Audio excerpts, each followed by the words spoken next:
వారి కార్యాలయాల్లో కూడా అత్యంత ఘనంగా నిర్వహించుకుంటూ ఈరోజు మన యొక్క రాష్ట్ర సచివాలయంలో అక్కడున్నటువంటి మహిళా ఉద్యోగులందరూ కలిసి బతుకమ్మ ఏర్పాట్లను చేసి మేమందరం కూడా ఇక్కడ ఆడి పాడడం జరిగింది.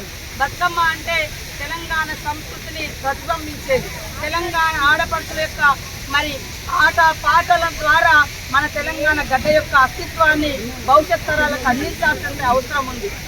బతుకమ్మ అంటేనే ముఖ్యంగా చెరువులతో ముడిపడి ఉన్నటువంటి బంధం. చెరువులు అంటే చెరువులు నిండడంతో మనకు బతుకమ్మ కూడా వస్తుంది.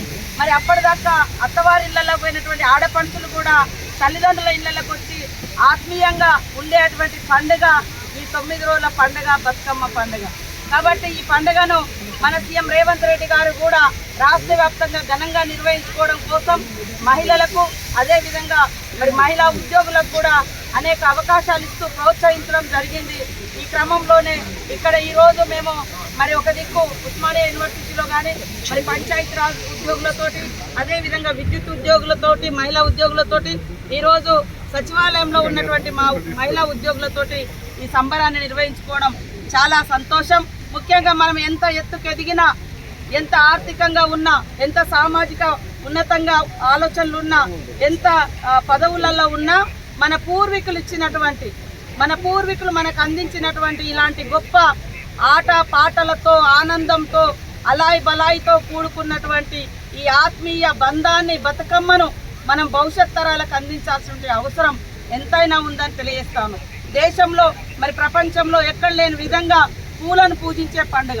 పూలను తీసుకెళ్ళి చెరువుల దగ్గర కూడా మనము చెరువులను ధన్యవాదాలు తెలియజేయడం, చెరువులను కూడా పూజించడం, తీరొక్క పువ్వును చెరువులో వేయడం ద్వారా చెరువులను కూడా శుద్ధి చేసుకునే పండుగ.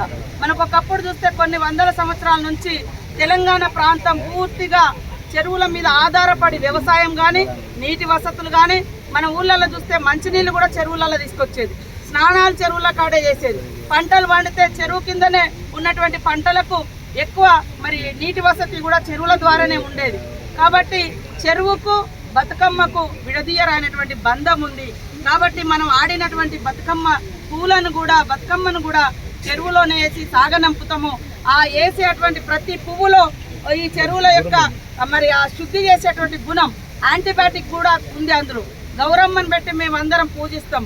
ఆ గౌరమ్మను ప్రతి ఒక్క మహిళ తమ మెడలో ఉన్నటువంటి మంగళసూత్రాలకు పెట్టుకుంటారు, అదే విధంగా బొట్లు పెట్టుకుంటారు.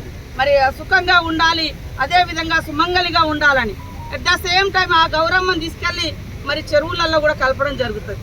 అంటే మీకు అందరికీ తెలుసు పసుపుకు ఎంత యాంటీబయాటిక్ పవర్ ఉంటుందో. సో దాని మూలంగా చెరువులను కూడా మనం శుద్ధి చేసుకొని ఒకప్పుడు చెరువుల నీళ్లు తాగినటువంటి సందర్భంలో ఈ యొక్క బతుకమ్మ యొక్క విశిష్టత చాలా గొప్పగా ఉంది. కాబట్టి మనం అందరం కూడా భవిష్యత్ తరాలకు అందించడం కోసం తప్పకుండా ఎంత పెద్ద ఉద్యోగులైనా, ఎంత పెద్ద ప్రభుత్వ అధినేతలైనా, ప్రజాప్రతినిధులైనా మన పూర్వీకులు ఇచ్చినటువంటి ఆచారాలు, సాంప్రదాయాలు, సంస్కృతులు ఇవే మన అస్తిత్వం, మన ఆత్మగౌరవం. కాబట్టి ఈ బతుకమ్మను కాపాడుకుందాం, భవిష్యత్ తరాలకు అందిద్దాం. మన యొక్క స్వచ్ఛమైనటువంటి పూల పండుగను మరిన్ని యుగాలు నిర్వహించుకునే విధంగా ముందుకు తీసుకెళ్దామని తెలియజేస్తూ ఈరోజు ముఖ్యమంత్రి గారు ఈ యొక్క అవకాశాలు కల్పించి మా సెక్రటేరియట్లో కూడా మహిళలందరం ఈ రకంగా నిర్వహించుకోవడానికి కారణమైనటువంటి సీఎం గారికి, అదేవిధంగా చీఫ్ సెక్రటరీ గారికి, ఇతర ఉద్యోగులకు అందరికీ కూడా బతుకమ్మ శుభాకాంక్షలు తెలియజేస్తాము.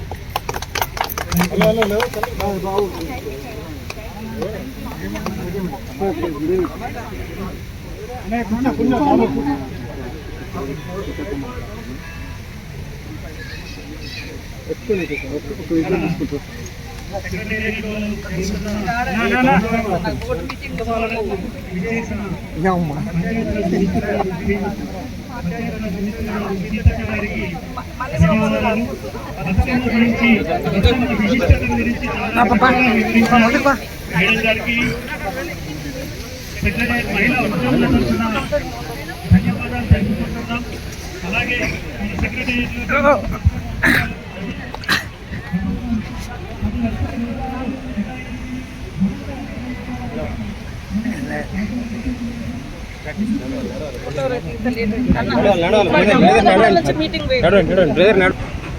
चलो चलो